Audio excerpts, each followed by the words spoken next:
What's up, Bay Area? I'm Jonathan Bloom here with your local athlete tracker for Tuesday morning, a little more than halfway through these Olympic Games, and we start with a gold medal in track and field.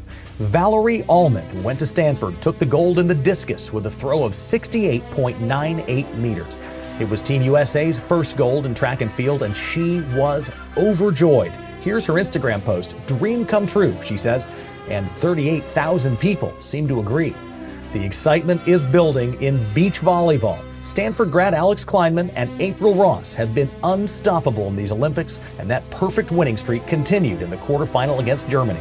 They won that game in straight sets, but don't be fooled, this was a close one. The German team gave them a serious workout and stayed within 2 points the whole time. Alix and April advanced to the semifinals against Switzerland on Wednesday. Meanwhile, in indoor volleyball, the men, including the Shoji brothers of Stanford, had their quarterfinal Tuesday at 9 against the Dominican Republic. More swimming over the weekend, including a silver medal in the women's 4x100-meter medley relay. Two Bay Area swimmers on that team, Reagan Smith and Abby Weitzel. But let's talk about Abby Weitzel for a second. She swam her fastest 100 meters ever as part of this relay at 52.49 seconds. That would have been a bronze medal winning time in the individual 100 free. But now let's talk about a totally different kind of swimming. It's known as the marathon. Haley Anderson from Santa Clara is an open water swimmer, and she'll dive in to swim 10 kilometers starting at 2:30 Tuesday afternoon. She'll be the first to tell you open water swimmers are a special breed. I would describe open water as crazy, I guess, because you kind of have to be crazy to do it. Yeah, there's a lot of thoughts because our races are 2 hours long, so there's lots of ups and downs, and you're thinking about so many different things. Always thinking about, why am I a distance swimmer? And in yet another totally different swimming event, you may know it as synchronized swimming. The official name is now artistic swimming. And the duet of Anita Alvarez and Lindy Schroeder, both from Stanford, were set for their technical routine early Tuesday morning. You can watch the replay anytime on NBCOlympics.com. Now, those two already made waves with their freestyle routine on Monday, and getting there was not easy. Make no mistake, this is a demanding sport, and during a qualifying event, Alvarez briefly lost consciousness in the pool. For the final qualifier, a teammate who was also an old friend of Schroeder's stepped in to replace her on very short notice. That day was a little bit crazy because we kind of put together a duet in really only 4 hours of practice in comparison to years and years and years of countries getting together, so it was a little bit stressful. Men's water polo will be playing to stay alive late Tuesday night in a quarterfinal against the undefeated team from Spain.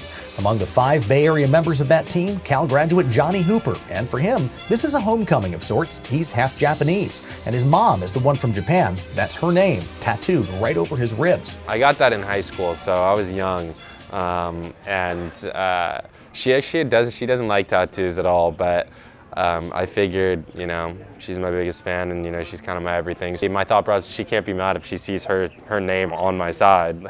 Women's water polo in the quarterfinals against Canada late Monday night with these 3 local athletes. If you missed it, the replay's at 5 p.m. Pacific on NBC Sportsnet. Also late Monday night, 2 Bay Area basketball players in the quarterfinals against Spain. That replay at 3 p.m. on USA Network. Early Monday morning, the women's soccer team with 6 Bay Area players ended its quest for gold with a 1-0 loss to Canada. But the bronze is still within reach when they play again on Thursday. We have a lot to play for. There's a medal on the line, and that means everything, no matter what color it is. In case you missed it, the first family of fencing is headed home to San Francisco, and they're not empty-handed. Alexander Macialis is bringing home a bronze for the men's team foil event.